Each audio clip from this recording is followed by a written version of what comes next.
Asterix and the Black Gold. The year was 50 BC, and Gaul, the country we now call France, was entirely occupied by the Roman army. Entirely? Well, not quite entirely. One small village in Armorica, the part of France we now call Brittany, was still holding out. The great Roman leader, Julius Caesar, was furious. He'd given orders for several fortified camps to be built near the village, and they were absolutely bristling with Roman soldiers, whose one idea was to please Caesar by conquering that last little village. Yet it still refused to surrender. One of the leading villagers was Asterix, a cunning little warrior who undertook all the most perilous missions. He was always accompanied by his inseparable friend Obliques, who was several times Asterix's size, and very good-natured, if not particularly bright.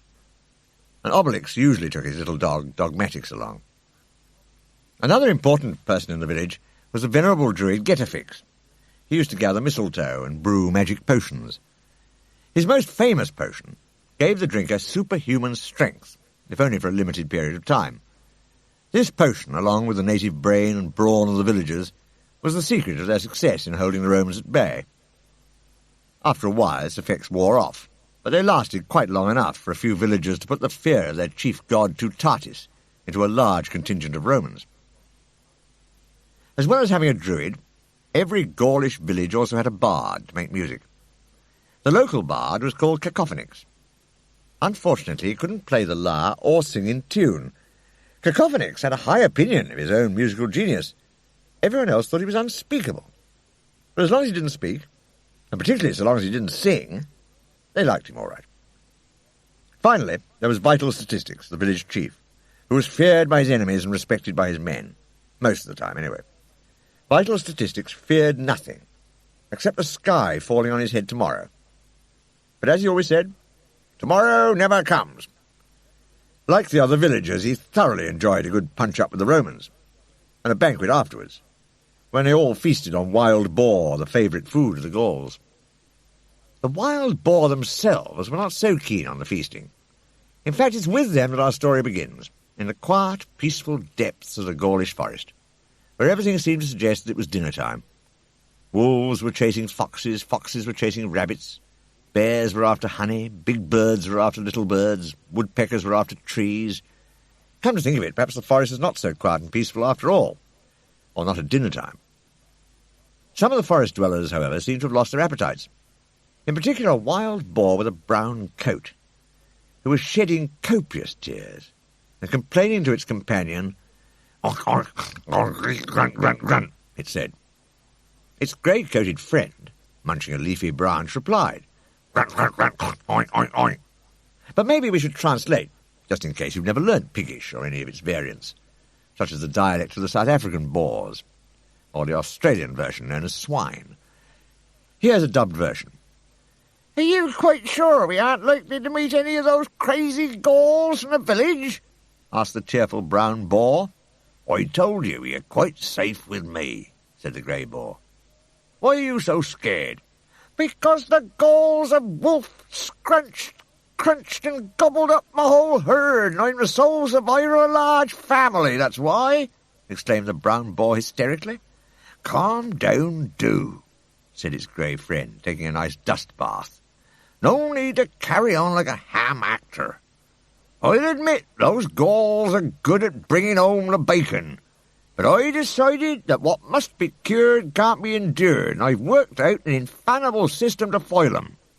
Bet you anything, we never feature on the Gauls' menu. So who wins if you lose your bet? Asked the brown boar. As the two boars walked on through the forest, they entered a clearing, and found themselves facing three familiar figures.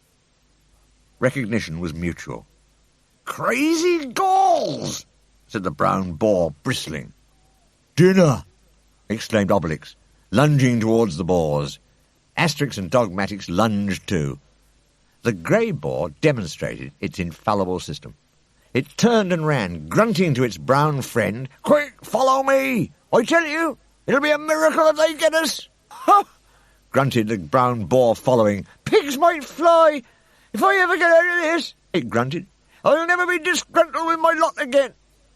By now Obliques had almost caught up with it. He had his arms spread for the final grab. "Eek!" squeaked the brown boar. "This Gaul's persistent as well as brawny. Talk about pig-headed." "Come on," gasped the grey boar. "We're nearly there." It knew just where it was going. It planned to pass a patrol of Roman soldiers.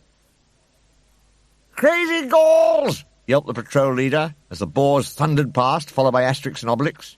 "Romans!" cried Obliques, applying the brakes. So did Asterix and Dogmatix. They changed direction and set about thumping the Roman patrol. The two boars strolled away. "See?"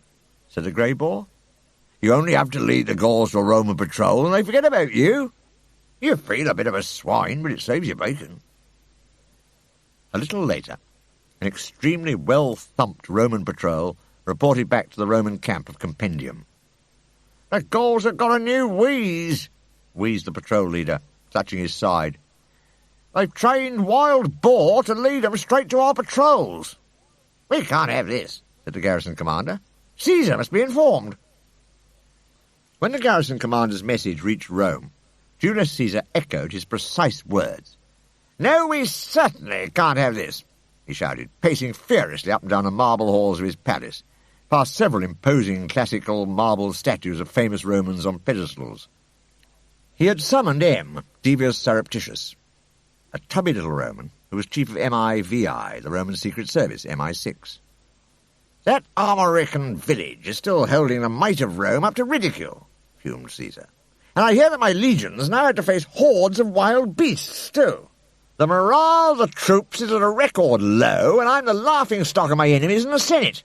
Well, Divius Surreptitius, what do you say?" M. Divius Surreptitius raised a finger and began to orate.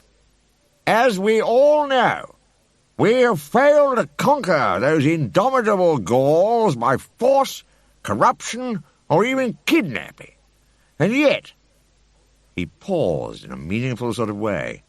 "Come on, Surreptitius," said Caesar. "If you have a suggestion, spit it out, by Jupiter." "Oh, Caesar," Surreptitius went on, "the secrets of the Druids are passed on only by word of mouth from Druid to Druid." I know, snapped Caesar. "What about it?" "Simple," said Surreptitius. "No one but a Druid, who's also one of our spies, can get hold of the recipe for the magic potion which makes the Gauls invincible and then pass it on to us. And among my agents I have just such a Druid." "Then what are you waiting for? Fetch him," said Caesar. "He's already here, Caesar. Quite close to you," said Surreptitius, glancing up at one of the classical marble statues. "You can come down from your pedestal now, 006. Caesar turned in astonishment to stare at what he'd taken for the statue of a tall, thin man in cloak and tunic. The statue was clambering down from the pedestal and brushing off the chalk dust which had been covering him to make him look like marble. "What's the big idea?" thundered Caesar. "A spy in my palace? Just a little demonstration of my agent's inventive genius," Surreptitius explained. 006 failed his qualifying exams to be a Druid 6 times. That's how he gets his name. At the 7th attempt, his examiners were so tired of him that they passed him. But he's borne the Druids a grudge ever since, and his spite and avarice have made him our ablest spy among them." "Excellent," said Caesar, feeling a lot better already. He was quite impressed by the look of 006, who turned out, now that he'd brushed off all the chalk dust, to be a cadaverous character with black hair and eyebrows, wearing a white tunic, red cloak, and red shoes. "Excellent," repeated Caesar. "Bring me back the secret of the magic potion, and then I can fire that trying triumvirate that's trying to rule Rome. I'll become dictator of the whole Roman Empire, and your fortunes will be made." Surreptitius and 006 liked the sound of that. They saluted Caesar as they left, chorusing in Latin, "Ave Caesar, lucratore te salutant," which means, "Hail Caesar, those who are about to get rich, quick salute you." The spy and the spymaster left Caesar's presence. 006 was carrying a sizable wooden box under his arm. Surreptitius was carrying something much smaller on the tip of his forefinger. "Right. You're to set off for Gaul at once, he told the secret agent. And take this. He held up his forefinger. A small, very pretty blue fly was perched on it. She had big blue eyes and long eyelashes. This is a carrier fly, explained Surreptitious. She's trained to carry messages, and if necessary, she can bring me information by micro-papyrus in record time. The fly, who represented the first known use of a bug in espionage, took off from Surreptitious's finger and started buzzing round 006. No sooner had she set eyes on the secret agent than she fell hopelessly in love with him. 006 was handsome enough in his cadaverous sort of way, but as you will shortly discover, he was not a nice character. So this showed bad judgment on the fly's part. Surreptitious handed his agent a scroll. And here are your secret instructions. Not to be read until you've left the city of Rome, he said. How are you planning to travel? Like this, said 006, pressing a knob on his wooden box. Watch. Surreptitious watched. The box opened. A cunning mechanism inside it went through a series of clinks, clanks, clonks, and clunks, and a smart, streamlined racing chariot of the very latest design unfolded before the spymaster's eyes. I haven't quite worked out how to fold up the horses in a box too, though, said 006, scratching his head. However, he hired 2 handsome white horses, harnessed them to the chariot, and set off. Once he'd left Rome, he stopped to unroll the scroll and read Surreptitious's secret instructions. They said, Why render unto Caesar anything we can keep for ourselves? The magic potion will make us invincible. Then, like a double-headed eagle, you and I can rule the whole Roman Empire. Signed M. Devious Surreptitious. P.S. After you have read this, the papyrus will self-destruct. Sure enough, as soon as 006 had read it, it burst into flames. Ho, ho, ho, the spy chuckled to himself. Caesar and Surreptitious. What a couple of fools. Double-headed eagle, my foot. A plan to be a vulture, ruling the Gallo-Roman Empire alone. At this point, the infatuated carrier fly homed in on his cheek with a big kiss. Oh, do leave me alone, you, snapped 006, flicking her away as he drove on. Meanwhile, back on the Armorican coast, all was peace and calm in the little Gaulish village. Asterix sat outside his hut with Obliques, eating breakfast in the sunlight. Asterix was having a small leg of boar. Obliques had a whole boar to himself. It's a funny thing, said Asterix, but whenever we go wild boar hunting these days, we keep coming across Roman patrols. Yes, agreed Obliques. You'd think the Romans would know by now that boar is one of our sacred cows. And you certainly go the whole hog eating it, commented Asterix, listening to his friend's noisy scrunching. Just then Getafix the Druid passed by. Hello, Getafix, how are you? Said Asterix. Have some boar. I'm fine, Asterix, said the Druid in an absent sort of way. No boar, thanks. And he walked on. Don't you think our Druid's behaving rather oddly this morning? Said Asterix. Definitely, said Obliques. Fancy refusing boar. Chief Vital Statistics was sitting outside his hut with a foaming tankard as the Druid passed. Hello, old Druid, he said cheerily. I've just tapped a new barrel of beer. Want some? I'm not thirsty, said Getafix curtly, and he walked on, leaving Vital Statistics wondering what he could have said to offend the Druid. Here, Getafix, called Unhygienix the fishmonger, as the Druid passed his stall. How would you like this lovely fresh fish? Getafix suddenly lost his temper, and turned on the fishmonger in a fury. Eating and drinking, is that all you lot ever think about? He snarled at the startled Unhygienix. A little later, the leading villagers were in consultation. They were feeling worried about their Druid. Getafix isn't himself today, said Chief Vital Statistics. There's certainly something on his mind, agreed Asterix. He didn't even want my fish, said Unhygienix. Very strange. That's strange? Inquired Fully Automatix the blacksmith. You can have fooled me. Well, if Getafix has a problem, we must help him, the chief decided. Asterix, you follow him discreetly, and see if you can find out the reason for his strange behaviour." Asterix went off, just in time to spot the Druid walking briskly out of the village and making for the sea. He followed. It was hours and hours before he returned. By the time he reported back to the others inside the chief's hut, it was dark. "Getafix went down to the beach," he told them, "and he stood there for ages, looking out to sea. The afternoon wore on, and he began pacing up and down, up and down. I kept in hiding behind some rocks and watched. At last, Getafix turned away from the shore and set off home, but he was looking very worried. I heard him say to himself out loud, 'It will be terrible if he doesn't come. Appalling, ghastly, catastrophic.' And then he reached his hut and slammed the door behind him." "By Tutatis," said Vital Statistics, greatly alarmed. "If Getafix is all that worried, the sky must be about to fall on our heads." Next morning, however, all was explained. The warrior on guard duty outside the village raced in, shouting, "Everyone, come quickly! Economic crisis! The Phoenician merchant has landed on the beach!" Economic Crisis was an old friend of the Gauls. He had once given Asterix and Obliques a lift to Rome in his ship, when they had to save Cacophonix from being thrown to the lions and the Circus Maximus. The Phoenician now regularly anchored off the Gaulish coast, bringing goods to trade.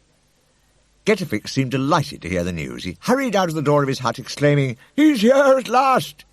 and made his way through the village looking very cheerful. "Hello, Asterix, nice day, isn't it?" he called in passing. "I wouldn't mind a slice of that boar later." He reached the chief's hut, just as Vital Statistics was being carried out by his shield-bearers on his ceremonial shield. This was the way a Gaulish chief went about on official occasions, such as welcoming Phoenician merchants. "Morning, O chief," said Getafix cheerfully. "I wouldn't mind tasting your new barrel of beer, don't forget." And as he passed the fish stall and inhaled the amazing pong it gave off, he commented cheerfully, "Your fish has a really interesting aroma, Unhygienics." "So Getafix was expecting economic crisis in his cargo," said the chief, as the villagers all made their way down to the seashore. "And he appreciated my fish, so there," the fishmonger told the blacksmith. "That's what worries me," said Fully Automatics. "Anyone in such a state of mind must be on the brink of suicide." Economic Crisis had set up a magnificent stall on the beach. It was covered with a spotless white cloth. It had a red awning over it, and the Phoenician seamen were rowing their wares over from the ship and setting them out on the stall. There were handsome jars and urns, there were baskets and caskets, brassware and pottery, gold and silver and exotic foodstuffs. Economic Crisis himself was a fine figure of a man, with a large round stomach and a large round double chin. The chin wore a pointy little beard and black whiskers. The stomach wore a white tunic and a sort of green kilt. And the rest of Economic Crisis wore a lot of gold jewellery. He spread his arms wide at the sight of Getafix, who strode to meet him, exclaiming, "So here you are at last, Economic Crisis, old chap." "Hello there, Getafix," said the Phoenician jovially. "I've been really looking forward to seeing you all again. Look what I've brought from the great city of Tyre, specially for you." But Getafix wasn't interested in the stuff on the stall. "I suppose you've brought what I ordered when you last put in here, haven't you?" Just remind me what that was, will you?" said Economic Crisis. "Rock oil, of course," said the Druid, looking anxious. Economic Crisis slapped his forehead. "By the great god Baal," he cried, swearing by the chief god of the Phoenicians. "I knew I'd forgotten something." "What?" bawled the Druid, going scarlet in the face, and grabbing the luckless merchant by his handsome gold breastplate. Economic Crisis tried to soothe him. "Now, don't get worked up. I can sell you purple, incense, spices, precious stone." "No!" bellowed Getafix, quite beside himself, thumping the Phoenician up and down on the ground in his frenzy. "I want rock oil. I absolutely must have—" "Ah!" he gurgled, going grey in the face. He clutched his chest and fell backwards to the beach. The other Gauls hurried to the Druid's aid. So did Economic Crisis, once he'd recovered from the thumping. The colour of Getafix's face had changed to green. His eyes were staring wildly. "Oh, you know what it is," said Fully Automatics, the blacksmith. "He's had a stroke. I've seen this before. My brother-in-law had one when the Roman quaestor sent him his tax demand." "Quick, Obliques. "Let's carry him back to his hut," said Asterix. "I'm ever so sorry." Economic Crisis apologised when Asterix, Obliques and Vital Statistics had got Getafix into bed. "But why would anyone get in such a state over a common rock oil?" "What's rock oil, anyway?" asked Asterix. "Oil which gushes out of the rocky ground, hence its name," the Phoenician told him. "Also known as naphtha. It's mainly found in Mesopotamia." "But what's so special about this oil?" asked Asterix. "Nothing," said Economic Crisis. He was as puzzled as the rest. "You can burn it in an oil lamp, but it smells so bad no one uses it much." The chief felt Getafix's forehead. "I'm worried," he said. "He doesn't seem to be improving, and we can't dose him with magic potion because we've run out. Asterix, I think you better go and look for another druid to treat him." Before long, Asterix was on his way through the forest, accompanied by Obliques and Dogmatix. "We must get help for Getafix, and quick. He's no longer in his salad days," he said. Obliques was not too sure where salad came into it, until he remembered about the oil. "He'll need vinegar, too, to make a Gaulish dressing," he pointed out. But before this culinary discussion could go any further, Dogmatic started to growl fiercely. Next moment, they saw a fine green racing chariot drawn by two handsome white horses and driven by a lean, cadaverous, dark-haired man with a little blue fly buzzing affectionately round his head. Dogmatix began barking furiously. He went on growling even when Obliques called him to heel. "Who are you?" Asterix asked the driver. "Where do you come from and what are you doing?" "My name is 006, the driver replied, "and I'm a wandering druid. I come from nowhere in particular and I offer my knowledge and services to those who need them." "Can you cure a druid who slipped on an oily rock?" asked Obliques. "Not a very common accident, but I believe I can cope," said 006. A brief explanation from Asterix showed him that this was just the opportunity he needed to insinuate himself into the Gaulish village. He took the two Gauls and Dogmatix up in his chariot, and soon they were bowling along the coastal road leading to the village. "What luck we met you," said Asterix. "Our druid Getafix really needs your care." "What luck I met them," thought 006. "Their druid needs my care too." But an unexpected setback faced him.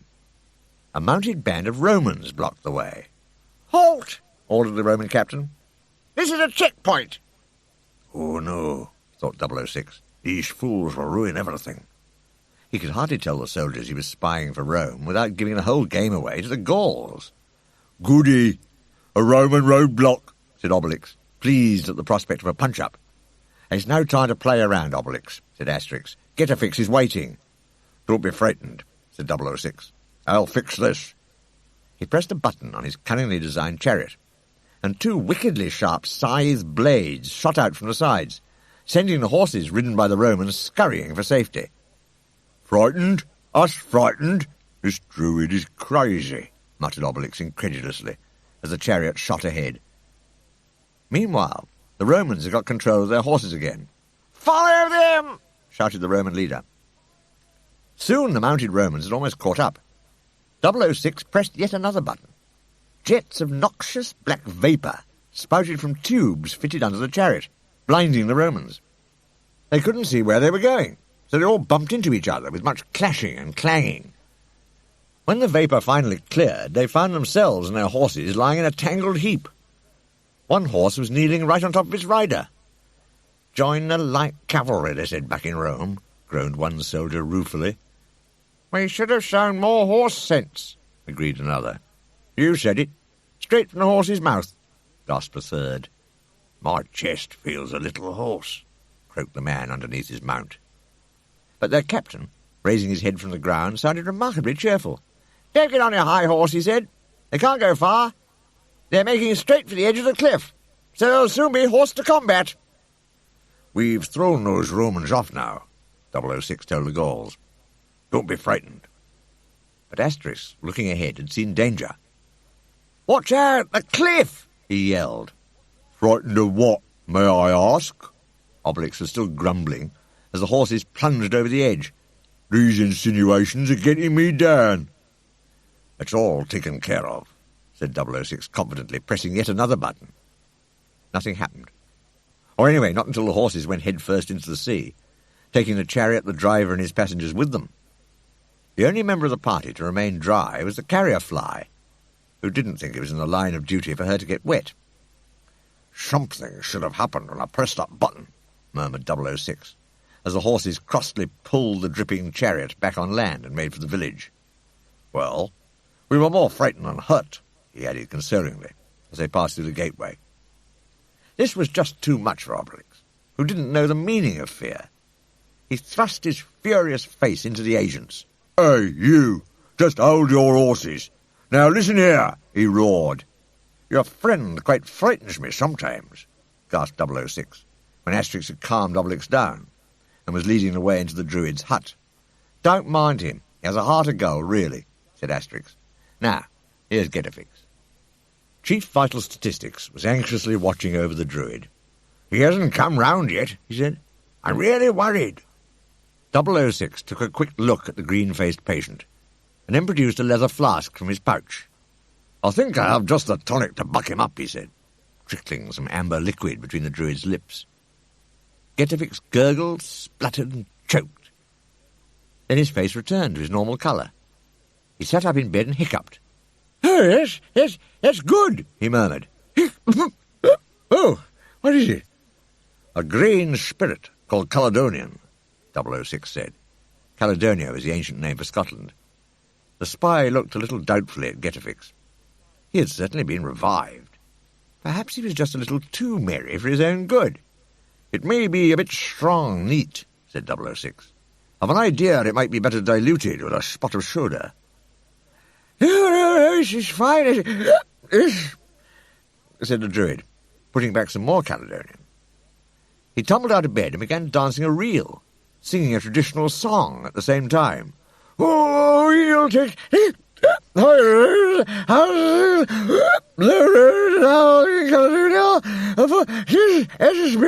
he concluded, reeling back into the arms of Asterix. "Oh, very well done," Vital Statistics said sarcastically to the visiting Druid. "He's on his feet again, but off his head." However, once the effects of the amber potion had worn off, Getafix was himself again. Except that he was now in low spirits and had a nasty headache. Sitting by the hearth and wearing a wet towel on his head, he explained the trouble to Vital Statistics and the others. "You want to know why I think rock oil is so important? I'll tell you. It's liquid gold. Without rock oil, known to the Romans as petroleum, we shall have no more magic potion." 006, with the carrier fly still buzzing attentively round him, listened thoughtfully to this announcement. "But what's this oil got to do with our potion?" asked the chief. "I must now reveal that it's one of the potion's many ingredients," said the Druid solemnly. "And I'm sorry to say, I haven't got a single drop left. Although I need only 1 drop of rock oil per batch of magic potion, that 1 drop is absolutely essential."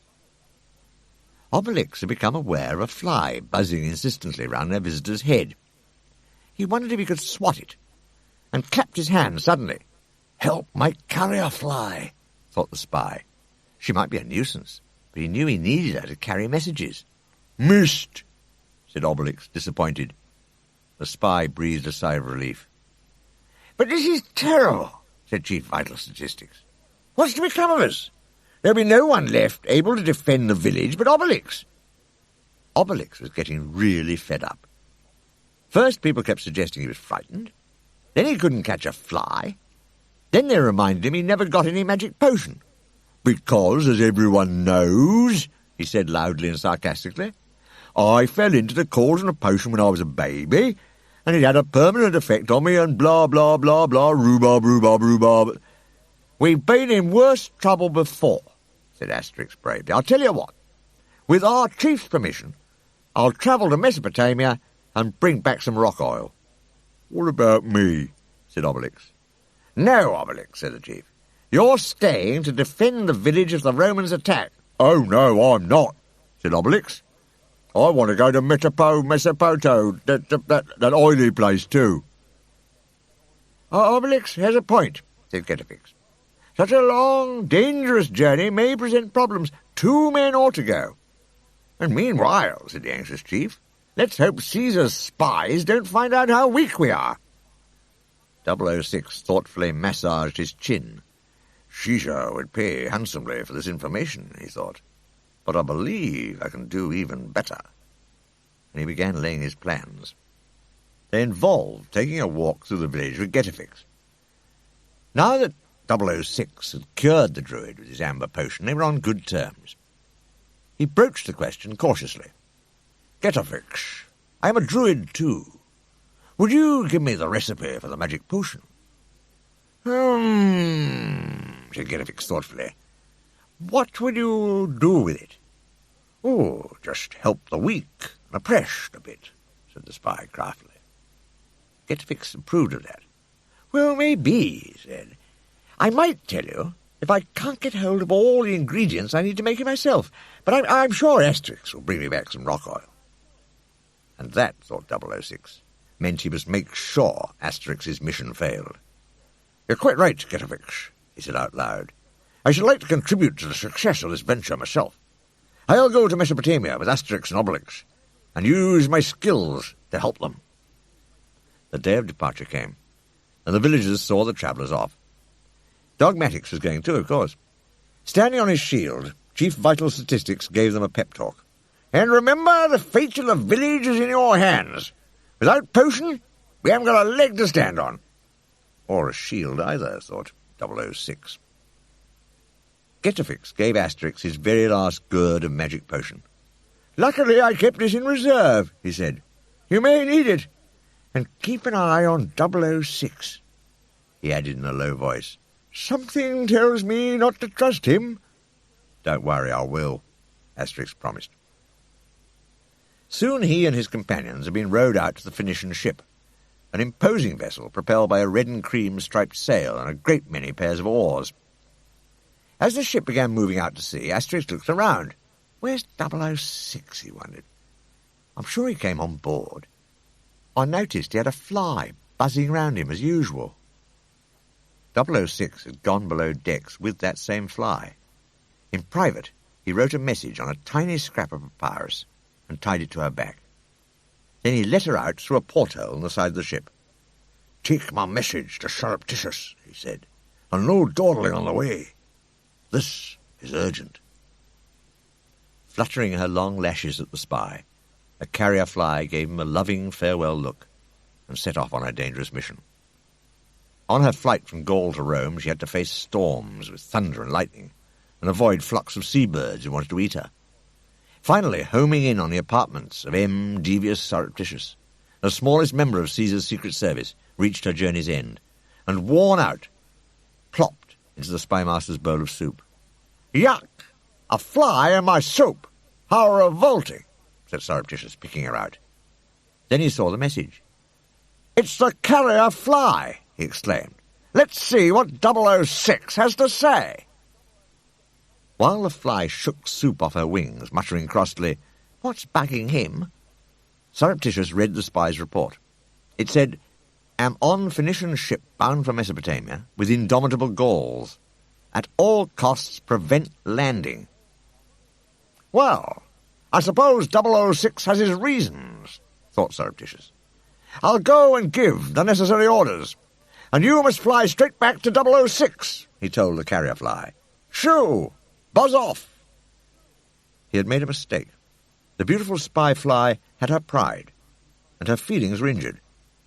Watch out, she buzzed. I could be the fly in your ointment. Right, I will buzz off. Meanwhile, 006 was sailing the high seas with Asterix and Obliques, who had noticed something a little odd. It's funny, Asterix, he said. 006 hasn't been attracting insects lately. No, agreed Asterix thoughtfully. I fancy there are no flies on that Druid.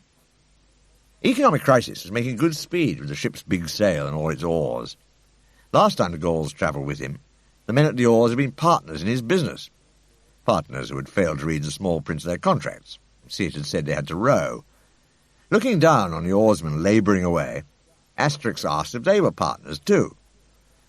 No, said Economic Crisis. I've started up a package holiday business. These are holiday makers, and I'm their tour operator. A sharp operator too, though I say it myself. Just then a cry came down from the lookout man stationed at the masthead. "Sail ahoy, Mr. Tour Operator! Customers!" cried Economic Crisis gleefully. "Quick! Hoist the flag!" The flag was run up to the top of the mast. When it fluttered out in the breeze, you could see that it bore a slogan saying "Special Bargain Fortnight." "The customers are hoisting a black flag in reply," the lookout man called down. "Oh no!" exclaimed Economic Crisis. "It's the pirates who roam these Gaulish waters. They'll steal all my merchandise." That was exactly what the pirates had in mind, as they came sailing up in their fine new ship with its dragon figurehead. They were confident they could capture any merchant vessel as long as it didn't carry any of those crazy Gauls who defeated them whenever they met. And why would there be any crazy Gauls on a Phoenician ship? "Shiver me timbers, me hearties, that ship's cargo will make our fortunes," said the pirate captain, chuckling happily. However, Economic Crisis planned to defend his cargo. He addressed his oarsmen. Holiday makers! Do you know an exciting new game called Naval Battles? Oh, great fun!" "No, Mr. Tour Operator," said their spokesman firmly. "We've tired of your idea of on-board holiday entertainment anyway. We want to get home as soon as possible, go back to work for a bit of a rest." "I don't think we can count on the holiday maker's sense of fun, Obliques," said Asterix. "Goody," said Obliques. "That means more fun for us." The prospect of bashing a few pirates was an unexpected treat. "Yoo-hoo!" the Gauls hailed them as the ships drew close. The pirates already had their grappling irons out. Then they saw their old acquaintances. Too late. "The Gauls!" gasped the wooden-legged first mate. Before long, a battle with the pirates was in full swing. Dogmatix joined in too. He loved chasing pirates. Obliques was slightly disappointed. "They seem a bit soft, in spite of the bracing sea breezes," he complained, tucking two pirates under his arms before knocking their heads together. "Yes, they're all at sea," Asterix agreed, while Dogmatix took a bite out of the seat of the pirate captain's trousers. Economic Crisis and his crew of holidaymakers were watching appreciatively. "There," he said, "didn't I promise you good, clean fun on this voyage?" "Funniest thing I ever saw," agreed one of the crew. 006 watched with mixed feelings. It wasn't going to be easy to stop those two Gauls landing safely. The pirate captain soon surrendered. Dogmatic stood guard over him, growling ferociously, as he begged, "Please spare my nice new ship. I haven't finished paying for her yet." "Do we sink her and make sail, Asterix?" inquired Obliques. "No, we don't sink her. We make a sail," said Asterix. "You'd like to buy up the entire stock our ship is carrying, wouldn't you?" he told the pirate captain. "Oh, me?" said the pirate captain faintly. But he had no choice. Soon Obliques and the Phoenician crew were carrying the ship's expensive cargo on board the pirate ship, while Economic Crisis counted the money Asterix had made the pirates pay him. 1,999, 2,000 sestertii. That's it," he said. "You've ruined me," moaned the pirate captain. "How am I going to pay the last 3 instalments on my ship?" "Sell our merchandise on, of course," Asterix told him. And the two ships went their separate ways. The pirates were far from happy, although the first mate, who had a classical education, tried to console them with a Latin quotation. "Non omnia possumus omnes," he told them. "We can't all do everything." "Whatever he means by possumus, I vote we play possum next time," said the lookout man. "Anyway, I saved the ship, didn't I?" said the pirate captain defensively. By way of contrast, spirits were high on the Phoenician ship. "Well done, friends," said the Economic Crisis. "As salesmen, you certainly packed plenty of punch." "They should win a free holiday," suggested one of the oarsmen. 006 was getting quite worried. "I only hope the Romans can do better than those stupid pirates," he thought. Just then the Phoenician lookout man shouted down again, "Another sail ahoy, Mr. Tour Operator!" And over the horizon came the grand, majestic sight of a great Roman war galley. He had a huge white sail with a Roman laurel wreath on it in gold. He had even more oars than the Phoenician ship, and its decks were lined with tough, heavily armed Roman soldiers. Phoenician ship ahead!" called the Roman lookout man. "It'll be the one carrying those indomitable Gauls they told us about," said the Roman sea captain.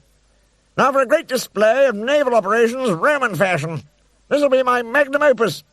In fact, it was going to be his opus number 1, but he looked every inch the tough sea dog, and he wasn't going to let on that he'd never actually fought a naval battle before. The centurion commanding the legionaries stood beside him. "Just remember, Caesar wants this op to succeed, Captain," he warned. On board the Phoenician vessel, Obliques was clapping his hands with delight. "Goody Romans," he said happily. "Now we can have some real fun at last." "Something tells me they're not here for fun," said Asterix. He was right. 006 had put 2 and 2 together. "Sure, the carrier fly delivered my message," he thought. "Well done, the Secret Service." And he settled down to enjoy watching the superbly efficient boarding tactics practiced by the Roman navy. First, they threw out grappling hooks, powered by huge catapults, so that they could travel a long way. Once the grappling hooks had taken hold of the enemy's ship, the Romans just had to pull the 2 vessels together. The ships collided sideways on. Asterix decided that though he hadn't needed potion to fight the pirates, a drop or so of the Druid's parting gift might be a good idea before tackling all those Romans. "Shall we get 'em, Obliques?" he suggested. "Let's get 'em, Asterix," said Obliques, picking up Dogmatix. Seizing a couple of ropes, the Gauls swung themselves over to the Roman galley with a mighty shout of "Board 'em!" "Hey, you can't do that!" shouted the Roman sea captain. "That's a foul!" "You got it the wrong way round," protested the centurion. "We are boarding you, see?" Next moment, both Roman officers had been knocked flying as the 2 Gauls landed on deck. Soon they were happily thumping Romans. Asterix broke into a sea shanty as he knocked legionary after legionary out of his army's sandals and into the air. "Farewell and adieu to you, bold Roman soldiers, farewell and adieu to you, soldiers of Rome," he sang, although it was not quite farewell and adieu, because a minute or so later the soldiers either fell back on deck, armour clanging, or splashed into the sea. Dogmatix was growling and chasing Romans for all he was worth. The only thing bothering Obelix was that the game looked like ending too soon. "It's always the same," he grumbled. "As soon as the Romans feel they're outnumbered, they won't play any more."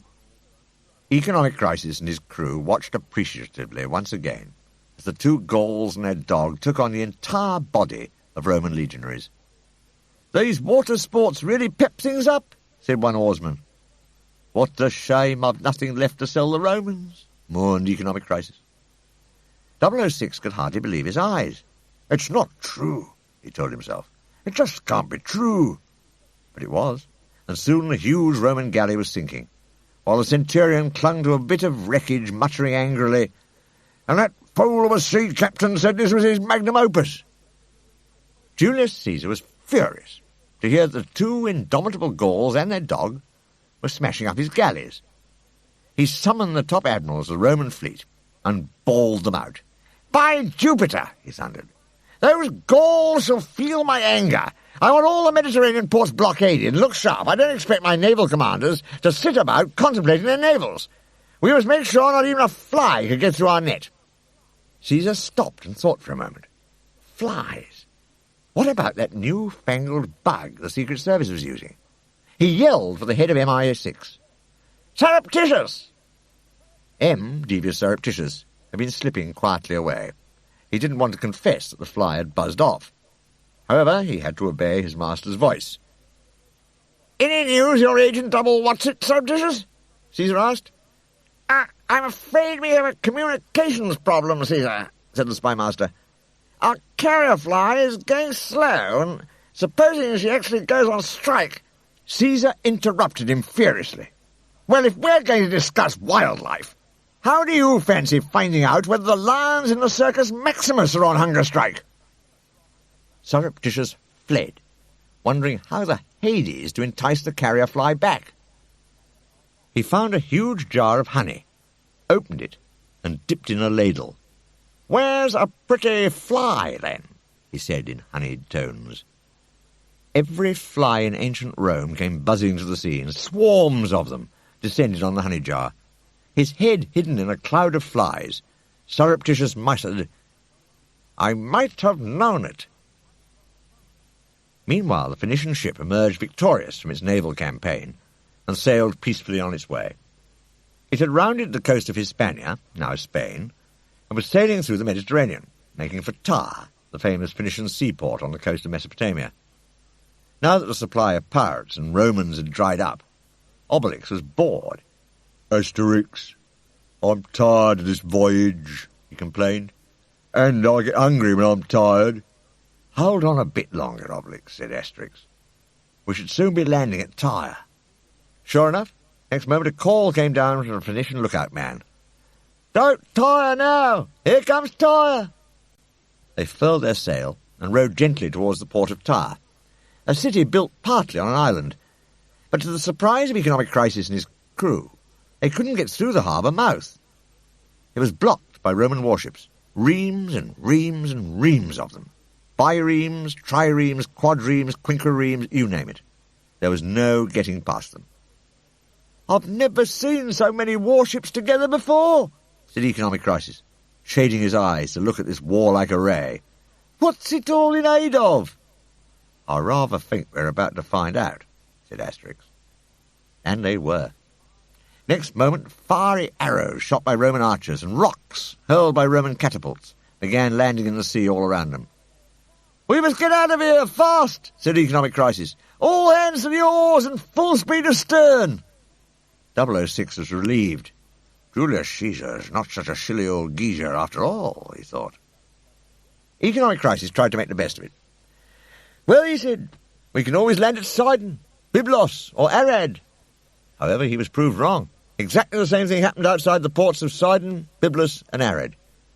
Fiery arrows and rocks hurled by catapults drove them back out to sea again. Things were getting desperate. "I'm hungry," wailed Obliques. "Sorry," said Economic Crisis. "We had just enough provisions to last us to Tyre, and now they're practically all gone." As the sun sank over the Mediterranean Sea, amid clouds of yellow and purple, the Gauls sat down on deck to see what there was for supper. "All the cook could produce is soup," said the crewman serving it up. "This is ominous," sighed Economic Crisis. "I suspected it before, and now I'm sure of it," said Asterix, drinking his watery soup. "The Romans have been warned. They know what we're after." But how could that be?" asked the crafty 006. "I mean, we're the only ones who—" He never finished his sentence, because at that moment a fly dive-bombed into his soup. "Yuck!" said the spy, fishing it out. "I can't stand flies in my soup." Then he did a double-take. The fly had a message tied to its tiny back. "It's the bug," thought 006. It was indeed the carrier fly. She perched on his thumbnail, fluttering her eyelashes at him. "You can see we're near the coast here," Obliques whispered to his friend. "That Druid's attracting insects again." 006 heard this as he made his way to the cabins. He must read the message the fly was carrying at once. "I have a fellow feeling for poor little flies, he explained. "This one needs my help." And he slipped away. Obliques tapped his forehead. "That Druid is crazy," he said. "Still, you must admit, he wouldn't hurt a fly," Asterix pointed out. Alone in his cabin, 006 opened a pot of honey for the carrier fly and read the message he'd brought. It said, "Get a move on. Caesar is waiting and so are the lions. Signed M, Devious Surreptitious." He took out his stylus to reply. "I'm sure the Gauls won't give up at this point," he thought. "I'll tell Caesar to have all stocks of rock oil in Palestine destroyed." The carrier fly felt better after sipping some honey. The worst of these long-distance flights was the jet lag, she thought. Now perhaps she could get some rest. She was out of luck. "This message must go by return of post," said the spy, tying it to her back. "Be quick, little fly. Success and my fortune depend on you." "And to think I'm stuck with loving him," sighed the fly as she buzzed wearily off on the return journey to Rome. "Men are so inconsiderate." Up on deck, Asterix was apologising to the Phoenician merchant. "I'm so sorry we've caused you all these problems, Economic Crisis." "I'll think nothing of it," replied their old friend. "I'd rather enjoy cocking a snook at the Romans. Anyway, tomorrow we'll be sailing down the coast to the kingdom of Judea, land of the Hebrews. I promise you'll find Judea a more hospitable land. And when the sun had risen next morning, Economic Crisis escorted the Gauls, their dog, and the disguised spy ashore. They landed on a sandy beach. "There's the promised land, Asterix," said Economic Crisis.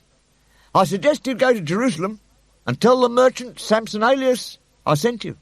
He's my supplier. I'm sure he'll be able to provide you with some rock oil." The Gauls waved their Phoenician friend a fond goodbye as he was rowed back to his ship. "Thanks, Economic Crisis," called Asterix. "See you soon, maybe." "I certainly hope so," Economic Crisis called back. "Travelling with you two is an enriching experience."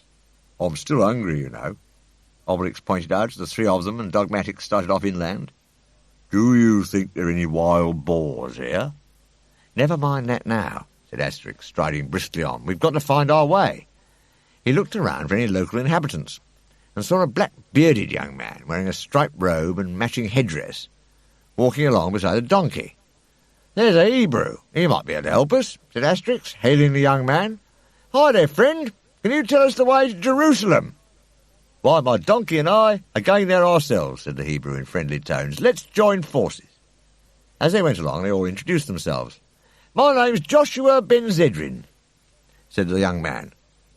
"And I'm Asterix," said Asterix. "Meet Obliques, Dogmatix, and 006 a Druid. We've come from Gaul to buy rock oil from the merchant Samsonalius," he explained. "Rock oil?" said Ben Zedrin in surprise. "I wouldn't have thought anyone would come so far for that." "Are there many Romans here?" inquired 006 craftily. "Not as many as in Phoenicia," said the young man. "Phoenicia is a Roman province. We're only a protectorate here in Judea, and the Romans don't have a strong garrison in Jerusalem." It was certainly useful to have a local man as a guide. After a while, Joshua Ben Zedrin found a good place for a rest. "Let's stop and camp here," he suggested. "Do you think that means it's dinner time, Asterix?" Obliques whispered. Ben Zedrin saw his hopeful look. Undoing the pouch he carried slung around him, he said hospitably, "You can share my meal, though I have nothing but dried fruit to offer." No, we wouldn't like to deprive you," said Asterix. Obliques wasn't so sure. "Are you absolutely certain you haven't got any wild boar?" he asked. "Even dried wild boar would do." "You mean pork?" "Oh, no, we're forbidden to eat pork by the law and the prophets." "You mean pork butchers can't make profits here?" said Obliques, puzzled. "No, I mean Leviticus chapter 11, verse 7, Ben Zedrin told him. Despite such mutual misunderstandings, however, they all quickly made friends, and the journey to Jerusalem was a peaceful one. After several days on the road, the Gauls finally saw the great royal city lying ahead of them behind its high walls. Once the capital of King David, Jerusalem was now in Roman hands. As they approached the city, Joshua Ben Zedrin saw an acquaintance and hailed him. "Shalom, Isaiah, what's new?" "Nothing much," said Isaiah, a white-bearded elderly gentleman leading a camel laden with baskets and rolls of cloth. "But the Romans have doubled their guard and are keeping a close watch on all the city gates," he added. "What are they looking for?" asked Ben Zedrin. Isaiah glanced at the Gauls. "3 Gauls and a dog, and if I were your friends I'd watch my step," he said, leading his camel on. "Good," thought the crafty 006. "Sure the carrier fly got through again with my message to Surreptitious." Asterix turned to their new friend Ben Zedrin. "Joshua, we'd better say goodbye now. We don't want to make trouble for you." "But why are the Romans looking for you?" asked the young man, puzzled. "They're trying to stop us buying rock oil to take back to Gaul," Asterix explained. "Oh, so now they're planning to put small traders out of business, are they?" said Joshua Ben Zedrin indignantly. "This'll never do. Follow me. We'd better not go up to the gates of Jerusalem if they're being watched. I'll take you to a friend of mine who lives in a village nearby. The Romans won't look for you there, and tonight we'll find some way to get you in over the city walls." "That's very kind of you, Joshua, but why are you taking the risk of helping us?" Asterix asked as they walked away from Jerusalem again. "All the Hebrews distrust the power of Rome," said Ben Zedrin, "so we like to help those who oppose it. Look, here we are, not far to go now," he said as they came in sight of a little village of white houses ahead, nestling among the rolling hills of Palestine. Ben Zedrin's friend in the village gave him a hospitable welcome, and at last Obliques got what he considered a decent meal. "I never saw such an appetite," whispered the mistress of the house to her daughter. "Nor did I," her daughter whispered back. "That's the 10th stuffed carp the big Gaul has eaten, and he still wants more." Carp was not quite as good as boar, thought Obliques, but it was a lot better than nothing. After a hearty meal, the Gauls felt rather weary. Their host noticed. "If you'd like a rest until it's time to set out, I can only offer you the stable, but you'll find it's quite comfortable," he suggested. "Get some rest, and I'll come and fetch you tonight," said Joshua Ben Zedrin. So the two Gauls, their dog and the spy, settled down on piles of straw in the stable, together with Ben Zedrin's donkey and a friendly ox. "He was right. It is comfortable," said Asterix drowsily. "Any idea what this village is called, 006? "Bethlehem, I think," said the spy. It seemed as if they'd been asleep only a few minutes when Joshua Ben Zedrin came to wake them up again. "Time to leave," he said. "There are friends waiting for us on the walls of Jerusalem." Luckily it was a moonlit night, so they had quite an easy journey back to Jerusalem. At last they reached the city walls, which towered to the sky above them. Several bearded men were waiting on the top of the walls with ropes to help the Gauls up. "Here we are," whispered Ben Zedrin. "Keep your voices down. I'm afraid the Romans might surprise us." "It's the Romans who'd be surprised," said Obliques. 006 was thinking frantically. "I must tip off the Roman sentries somehow," he thought. "Wait a minute. Suppose I tip myself off the wall, that is." Asterix was the first to scale the high wall, with the help of the men pulling the rope from above. He let the rope down again. "Your turn now," said Ben Zedrin, handing it to 006. 006 got about halfway up, and then put his plan into practice. "Here goes," he thought, deliberately letting go and falling to the ground again. Then he made an almighty fuss. "Ouch! I hurt myself! Oh! Shut him up, will you, Obliques?" hissed Asterix from above. "If you've quite finished wailing at this wall," said Obliques, bringing his hefty fist down on the spy's head and stunning him. But the noise he made had already done its work. A large party of Roman soldiers came racing along from the nearest gate, shouting, "It's them! It's those Gauls! Get 'em!"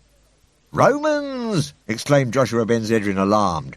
"Romans!" exclaimed Obliques, delighted. "Goody, goody, goody!" And he set about demolishing the legionaries, whirling their commander round his head and using the man as a weapon. "These Romans are crazy," he said happily. "I'm at my best with my back to the wall."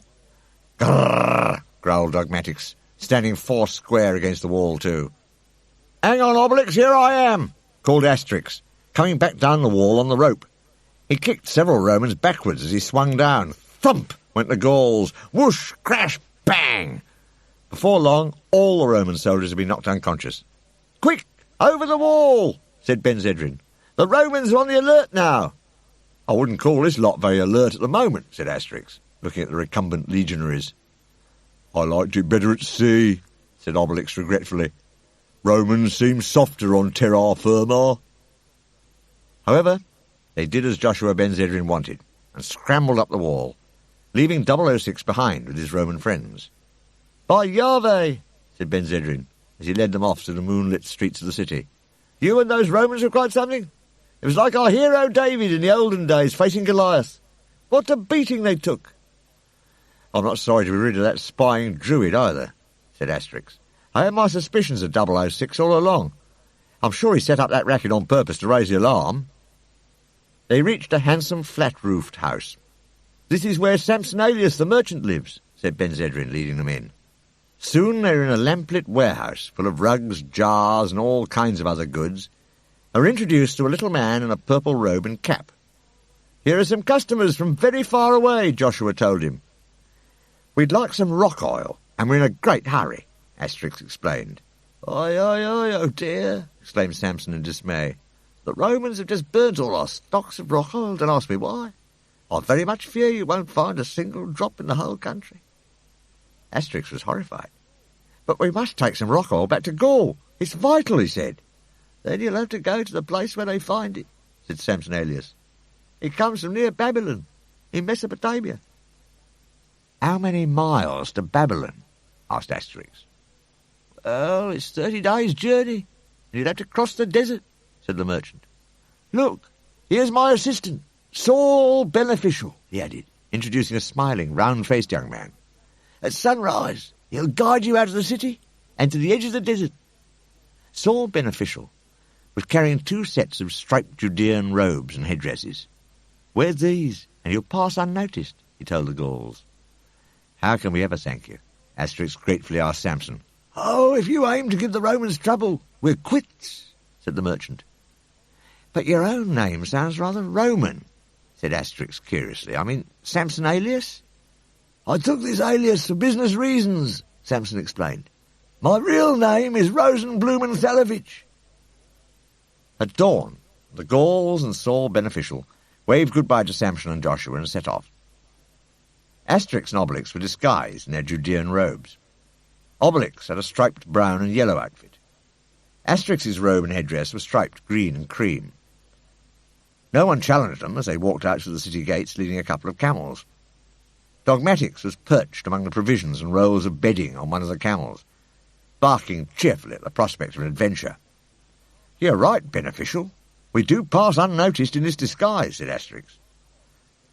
And the vertical stripes are very slimming too, said Obliques, admiring the enormous curve of his stomach under the brown and yellow robe. Meanwhile, in the palace of the Roman procurator, Pontius Pilate, no relation of the pirates encountered earlier in his story, 006 had revealed his identity and his mission, and the captain of the Roman guard was reporting on the night's events. Ave, O Pontius Pilate, procurator of Judea. The Gauls got away, and we fear they've made good their escape now. You must do something, procurator, said 006 urgently. Once they're outside my territory, my dear 006, I couldn't care less what they do, said the procurator lazily, dipping his hands for the umpteenth time into a bowl of water held by a servant. I wish he'd stop this nervous habit of washing his hands so often, thought 006. It's really getting me down. Well, never mind, he reflected. The Gauls are bound to go back on board ship at some point, and when they do, we'll be waiting for them with a reception committee. At the moment, however, the only ships our friends were boarding were ships of the desert. Saul Beneficial rowed one, Obliques, Asterix, and Dogmatix rowed the other. Obliques was still upset about the local attitude to wild boar. You know, it makes me sick, Asterix, he said suddenly. What? Said Asterix.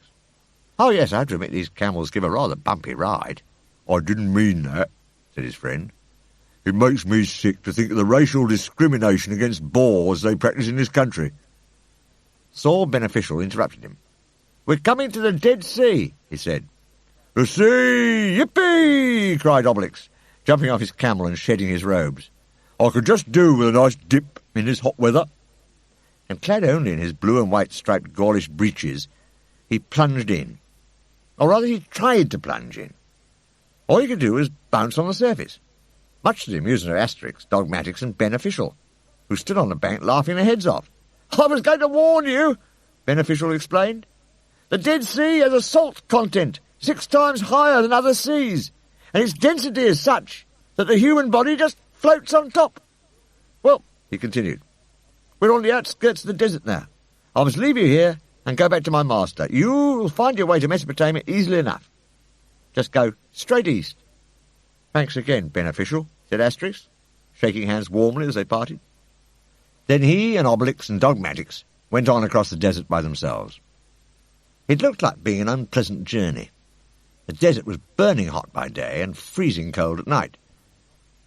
30 days of this is going to be monotonous, said Asterix, as they forged grimly ahead.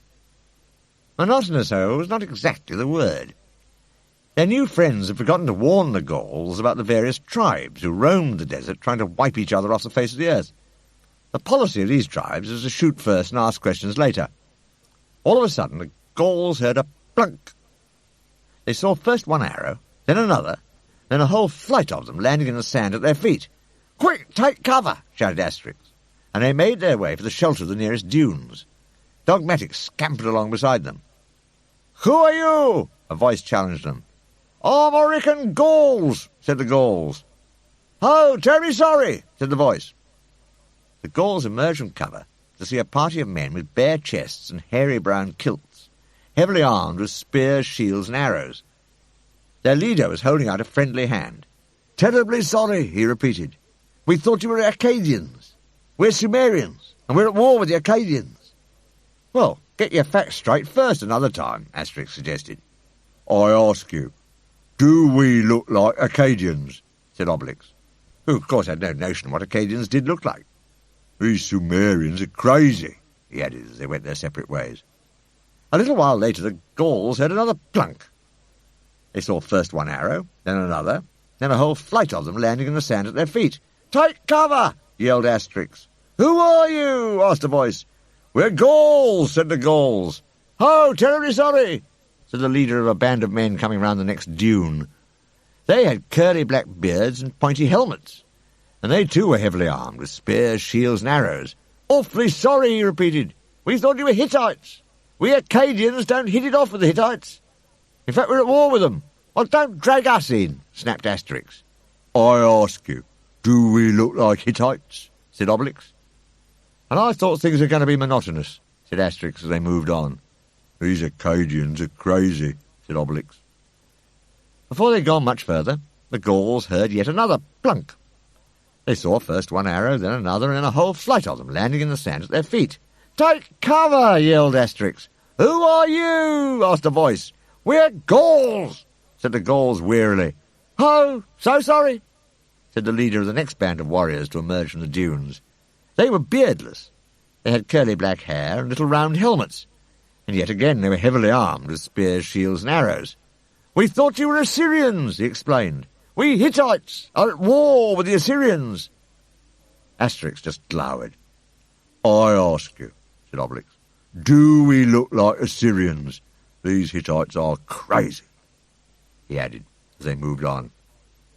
"This is certainly a crowded part of the desert," said Asterix. He was not at all surprised when they heard yet another plunk. They didn't wait to see the arrows landing in the sand this time. They just took cover immediately. And when a voice began to ask, "Who are?" Asterix didn't wait for it to finish. He bellowed, "Gauls!" and marched out of cover in a fury to confront the fourth band of warriors. This lot had curly black hair and curly black beards to go with their pointy helmets and their spears, shields, and arrows. I know," Asterix bawled them out. "You're a cohort of Assyrians coming down like a wolf on the fold, and you're awfully sorry. So just who did you think we were?" Medes," said the Assyrian leader, taken aback. "I ask you, do we look like Medes? These Assyrians are crazy," said Obliques as they walked away. It was quite a surprise, therefore, when they rounded the next set of dunes and met a group of rather grandly dressed men carrying swords, spears, and arrows, but not shooting anything at them. "Excuse me, gentlemen," said their leader politely. "We're Medes, lost in this desert. Could you possibly tell us the way out?" "Nothing easier," shouted Asterix, still in a furious temper. "Just follow the arrows." "You know," said Obliques as they walked on, "these Medes are—" "Don't say it," yelled Asterix, all on edge. "You're getting me down, repeating the same thing over and over again." They went on in silence for a while. Then Obliques said something different. "I'm thirsty." "Have a drink of water, then," snapped Asterix. "I can't," said Obliques. "It's run out." He held up a limp piece of damp leather. "One of those arrows pierced the water skin." Asterix was horrified. "We'll never get to Babylon without water," he said. "That means no rock oil. That means no more magic potion. Unless we find help, our mission has failed. If only we could meet someone." "You were complaining the place was crowded just now," Obliques pointed out. "Obliques, sometimes you really do get me down," said his friend. But Obliques' attention had wandered. He was watching his little dog, who was busily scratching in the sand. "What do you think Dogmatix is doing?" he said. "Looks as if he's found something." Asterix brightened up. "Maybe he's discovered a well." "Well, why not?" said Obliques. "Dogmatix can find anything. You only have to ask him." The little dog scratched a hole, disappeared down it, and went on scratching, throwing up a mound of sand behind him. Suddenly the two Gauls heard a mysterious sound. First it was a faint rushing sound. Then it was a louder whooshing sound. Then it was a deafening roar. And the next moment, with a mighty boom, a great black jet of liquid burst out of the hole Dogmatix had dug and shot high into the air, carrying the startled little dog with it. Covered with black fluid, the Gaul sat under the jet and stared. "Yuck," said Obliques. "This isn't much of a well. The water tastes horrible, and it's all black." But Asterix had worked out just what Dogmatix had done. "This isn't water," he said. "It's oil. We've struck rock oil, liquid gold. It's the black gold we need." He jumped to his feet, spreading his arms wide in elation. "This is fantastic," he cried. "Now we needn't go to Babylon." "Didn't I tell you Dogmatix could find anything?" said Obliques proudly, catching his little dog as he finally came down to earth. Dogmatix, who was usually black and white, was now black all over. Asterix set to work to repair the water skin. When he was sure he'd done the job, he filled it with oil to take away with them. Then they did what they could to clean themselves up and set off back towards the coast. "Our best plan is to rejoin Economic Crisis in his ship in Tyre," said Asterix, trotting ahead of Obliques and the camel. "Then we must get back to Gaul at top speed." He was going too fast for the camel. Obliques tried to haul it along faster, and when that failed, since camels are stubborn animals, he picked it up, greatly to its surprise, put it on his back, put Dogmatix on the camel's hump, and strode along after Asterix, carrying a pair of them. "I can almost smell the roast boar already," he said happily. However, the Gauls had reckoned without the double-dealing spy 006, who was in Tyre before them. He'd come from Jerusalem and asked to see the prefect Tyrannicus, Roman governor of the city. The prefect was lounging in a handsome golden chair, eating fruit and being fanned by a slave. "Who are you, and what do you want?" he asked the lean, cadaverous stranger who stood before him with a little fly buzzing insistently round his head. "I come to you on behalf of Caesar, who has just got this message through to me," said the stranger, holding up a tiny scrap of papyrus. "You are to give orders to have all merchant vessels about to set sail for Gaul destroyed and sunk." He handed the papyrus to the prefect. "Talk about winged words," said Prefect Tyrannicus, looking at the date on the letter. "Your courier did well to get from Rome to Tyre so fast." "Yes, we use a really top-flight messenger," said the spy rather smugly, and the carrier-fly buzzed around him in ecstasies of delight. Her beloved 006 was appreciating her at last. The Gaul's journey back to the sea was long and quite tiring, or anyway it was for the camel Obliques was carrying, who wasn't used to this mode of transport and felt seasick. But at last they came within sight of the great seaport. They stopped on a hill above the coast to plan their next move. "We could use Samson Alias's disguises again to help us get into Tyre unnoticed," said Asterix. "Come on, Obliques, get yourself attired. We can leave the camel here." "Thank goodness for that," thought the camel.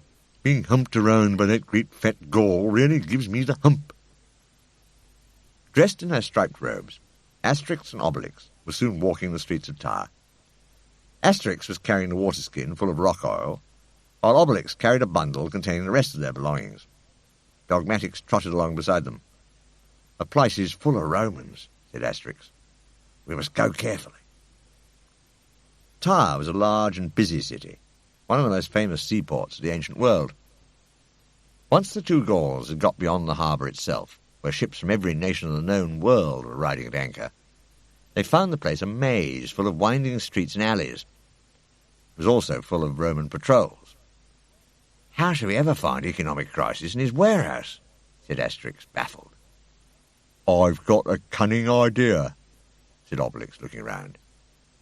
He spotted a Roman soldier standing at a street corner and strolled over to him. "Excuse me, soldier," he said, picking the man up by the front of his army tunic, lifting him a foot off the ground and shaking him ever so gently. "Where can we find Economic Crisis, please?" "A Phoenician merchant," said the terrified legionary. He gabbled out the information Obliques wanted in a hurry. "His warehouse is at the end of the port. Just go straight ahead. You can't miss it. And now, please, would you very kindly put me down?" It was more than Obliques could do to put a Roman down without landing a mighty blow on his helmet. The legionary folded up on the ground, stunned, while the two Gauls hurried off, following his directions. "You see," said Obliques proudly. "I said please, did you notice? Good manners will get you anything." "Oh, yes, what a cunning idea that was," said Asterix, sarcastically. "A brilliantly striking idea, you might say. Did you have to hit him after he told us what we needed to know? You'll bring the whole Roman garrison a tire down on us." "Well, of course, when it's not Mr. Asterix's own idea," began Obliques huffily, but Asterix interrupted him. He'd seen a sign above a green and yellow striped awning. The sign said, "Economic crisis, import-export." They'd reached their friend's warehouse. "Here we are," said Asterix. "There they are!" yelled a voice behind him. It was a Roman voice. "After 'em!" it shouted. The two Gauls ran into the cool, spacious premises of Economic Crisis warehouse. Luckily, they found their friends seated behind a desk. They were in such a hurry that at first they didn't notice how glum the merchant looked. "Quick, Economic Crisis!" gasped Asterix. "We've completed our mission, and now we must weigh anchor and set sail for Gaul. Where's your ship?" "Ship?" said Economic Crisis darkly. "What ship? I haven't got a ship now. It's gone." "What do you mean, gone?" said Asterix. "The Romans sank my ship on Julius Caesar's orders," Economic Crisis told them. "You find me sunk in gloom. My biggest asset's been liquidated. I'm probably sunk myself." "Oh, no," groaned Asterix. "I might have known 006 had warned the Romans to stop us setting out for Gaul again." The Roman voice is getting dangerously close now. "They're in here!" it shouted. "Search this warehouse!" The Gauls looked round in alarm. Could they hide anywhere among all the jars and amphoras and rolls of costly textiles Economic Crisis had in his warehouse? "Here, follow me," said the merchant, snapping out of his dismal mood. He lit a torch and quickly led them down an underground tunnel. "When the Romans began taxing me, I built this secret tunnel," he explained. "It leads to a cellar where I hide most of my stock. That's why I'm always in a seller's market." The Gauls entered the cellar. It contained even more precious merchandise than the warehouse itself. "We're just below the main quay here," Economic Crisis told them, pointing upwards. "And ironically, that means we're right opposite Julius Caesar's flagship." Sure enough, if the Gauls could have seen through the trapdoor above their heads, they would have seen a magnificent Roman galley tied up to the quay. It had a Roman eagle as its figurehead, and a soldier stood on guard beside the lower gangplank which ran down from the ship to the paving stones of the quay side. "You mean Caesar's here himself?" asked Asterix in surprise. "No," said Economic Crisis, "but he's lent the flagship to M. Devious Surreptitious, head of MIVI, his secret service, who has come in person to see you captured." Sure enough, in the luxurious stateroom on board Caesar's galley, those old accomplices, Surreptitious and 006, were reclining side by side, eating exotic fruit and drinking wine. The carrier fly, still deeply attached to 006, was buzzing round his head. "Caesar is getting impatient, 006, his spymaster Surreptitious reminded the secret agent. "What about that magic potion? How are things going?" Reclining on his couch, 006 was very laid back. "Oh, I only have to dispose of the two Gauls, Asterix and Obliques. That shouldn't take long. They've just been spotted locally in Hebrew disguise." Down in the warehouse cellar, Asterix was racking his brains, wondering what their next move should be. He suddenly exclaimed, "I've got an idea." Obliques snorted. "Copycat," he said. "Is your crew still around the place, Economic Crisis?" Asterix asked. "Yes," said the Phoenician, "but they're not package holiday makers anymore. They're competition winners now. All the prizes in the competition were a sea cruise exclusive of expenses. And I'm their CO. That stands for Competition Organiser." "Well, yes, but never mind the details," said Asterix. "Get 'em here. This is my plan." And he began explaining it. At nightfall, Obliques, no longer in disguise, lifted the cellar trapdoor, climbed out, and strolled along the quay. He raised a hand in friendly greeting to the legionary on guard duty beside the Roman flagship. "Halt!" bellowed the legionary, pointing his spear. "Who goes there?" "Evening, soldier," said Obliques cheerily. The Roman, who was beefy but not very bright, recognised his Gaulish accent. "You're in luck, Gaul," he said. "For a moment I thought you were in Hebrew He got no further. Obliques had knocked the man unconscious with one mighty blow before he could remember that he was supposed to be spotting Gauls whether or not they were in disguise. Asterix, in his turn, emerged from the trapdoor, followed by the Phoenician crewman, carrying goods from Economic Crisis' warehouse up the gangplank and on board Caesar's great galley. As they stowed the bales and jars of merchandise in the hold, Asterix went exploring the ship. It wasn't long before he found the 2 Roman agents in the luxurious stateroom. "Well, if it isn't an old friend of mine," he exclaimed, seeing 006. "Asterix!" cried the astonished spy. "The Gaul?" inquired Surreptitious, who of course had never set eyes on him. Asterix wasted no time in knocking the secret agents' heads together, and before they knew it they were chained up in the hold, while Caesar's ship moved out to sea with the Phoenicians at the oars. "Julius Caesar will not be pleased," moaned Surreptitious when he came round and realized what had happened. "Oh, yes, he will," chuckled 006, who had taken out his stylus and papyrus again. "Julius Caesar will be very pleased indeed to get the message I'm sending him." He tied it to the carrier fly's back, and let her out through a grating in the deck above his head. "Off you go, my pretty, taking the vengeance of 006 with you." "His honeyed tones can always win me over," sighed the lovelorn fly, as she set out for Rome once more. A little while later, a Roman army officer approached Julius Caesar with a small, damp message. "A letter for you, O Caesar," he explained. "Not in very good condition, I'm afraid. The bearer fell in my soup." "Let's see it," said Caesar. He read what it said. "The indomitable Gauls have no magic potion left and no means of making more. There is nothing now to prevent your legions occupying all Gaul. Signed 006. Just as the spy had predicted, Caesar was indeed delighted. He immediately gave orders for his legionaries to invade and crush the Gaulish village. It should be easy-peasy this time. Meanwhile, the Gauls, in economic crisis, were enjoying a pleasant cruise home to Gaul in the captured Roman flagship. It felt just like the voyage out, only in reverse, when the lookout called down from the masthead, "Pirate ship ahoy, competition organiser!" "Customers!" said economic crisis happily. "Roman galley to starboard!" the pirate lookout called down to his captain. But the pirate captain was feeling cautious. "We'll stay neutral today," he said. "I waive this encounter. Let the Romans rule the waves." "But the galley's not wavering. She's giving chase," reported the pirate lookout. It was not long before the horrible truth dawned on the pirate captain, and not long after that he was agreeing to purchase the entire cargo economic crisis was carrying yet again. 4,000 sestertii, that's it," said economic crisis, happily counting the money. "But that's twice last time's price," protested the pirate captain. "Well, you know how it is with inflation," explained Asterix. The 2 ships moved away from each other again, one now much lighter in the water than the other. "Asterix," said economic crisis, "you have a real head for business. How would you like to go into partnership with me?" No thanks," said Asterix, thinking of the small print in the Phoenicians' contracts. "Ave aquae vale," said the first mate of the pirate ship as they sailed away. "Hail and farewell." "Never mind the classical allusions," said the pirate captain. "How am I going to sell this lot?"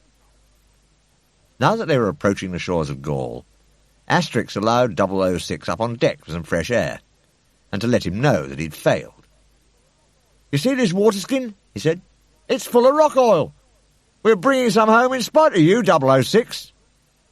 This was news to the spy. Bad news, too. But he wasn't giving in yet. Perhaps he could grab the oil and hurl it overboard. Launching himself at Asterix, he snarled, "I'm not so sure of that." He had failed to notice Obliques coming up behind. Asterix saw the danger.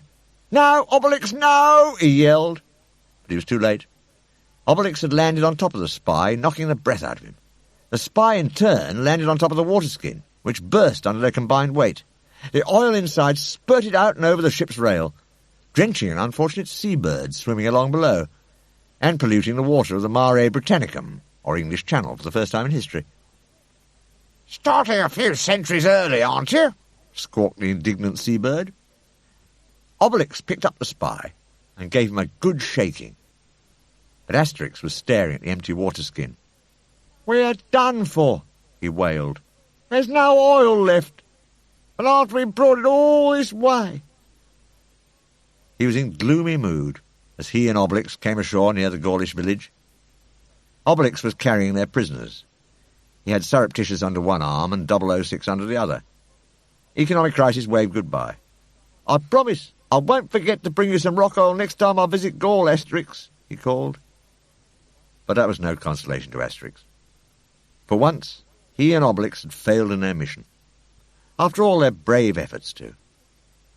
"The whole village will be waiting for us, on tenterhooks, in fear of the Romans, and what can I tell them?" he muttered.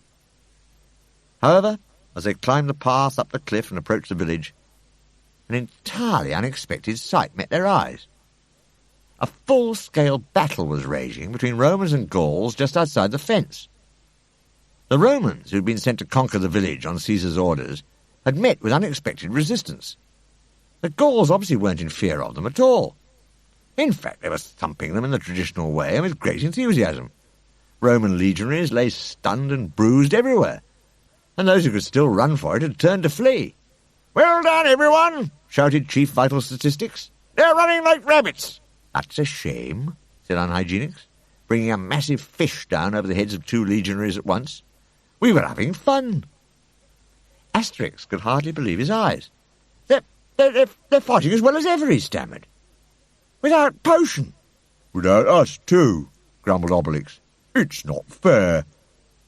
Spotting the Druid, Asterix hurried up to him. "Cadaverous, what is this miracle? What's going on?" he asked. "Hello, Asterix," said the Druid. "Had a nice trip?"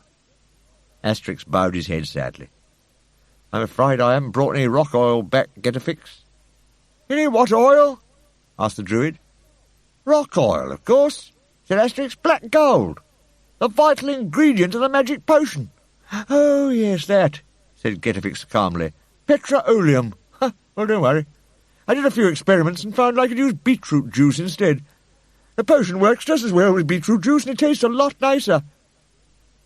There was a thump. Asterix had keeled over with shock and gone white as a sheet. He was staring fixedly at the sky. Everyone came running up. "Oh, you know what it is," said Fully Automatics the blacksmith. "He's had a stroke. I've seen this before. My brother-in-law had one when—" "Want me to thump you?" offered Obliques.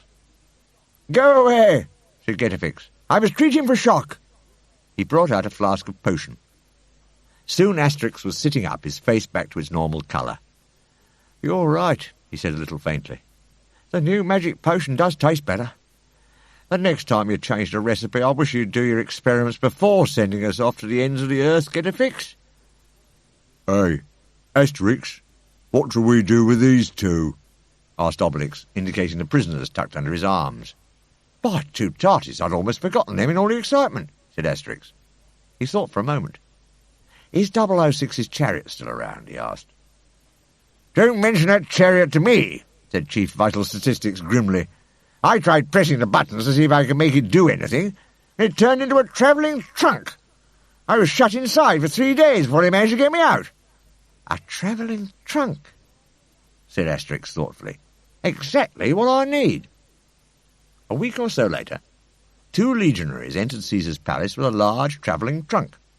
It had an enormous bow of pink ribbon round it. "Ave, Caesar," said the soldiers. "This gift-wrapped trunk has just been delivered for you." "Open it," said Caesar. The soldiers undid the bow and saw a button marked "Press here to open." They pressed it. The lid of the trunk sprang open to reveal Surreptitious and 006 bound and gagged inside. There was a large greetings slab in the trunk, too. It said, "From the Gaulish village, with compliments to Caesar." And next day, the audience at the Circus Maximus had the pleasure of watching a brand-new game invented by Caesar for the entertainment of the Roman public. 2 former secret agents, smeared all over with honey, were chased round and round the arena, pursued by a great cloud of hungry flies. The beautiful carrier fly, who had been longing for the return of 006, hovered lovingly above the scene. The Roman public thought it was a very good game indeed. However, far away from such cruel and barbarous pastimes, the indomitable Gauls of the little village were enjoying healthier pleasures. They might not have any rock oil, but they'd foiled the Romans yet again, and their heroes were back, so it seemed a good time to hold a banquet. Obliques told everyone about the interesting dish of stuffed carp he'd eaten in Judea. "We might try stuffing wild boar for a change," he suggested. "A change?" said his neighbour at table. "But stuffing wild boar's about all you ever do, Obliques." "Come on, Asterix, tell us about your adventures," said the Druid. "Well," said Asterix, "I suppose you could say our story began in the quiet, peaceful depths of the Gaulish forest, where everything seemed to suggest that it was dinner time." Two wild boars, eavesdropping in the shadows, sighed. "They're back," said one boar. "Our holiday is over." "Better go and warn the herd," agreed the other boar. "Those Gauls! This really is the end." And for the time being, so it was.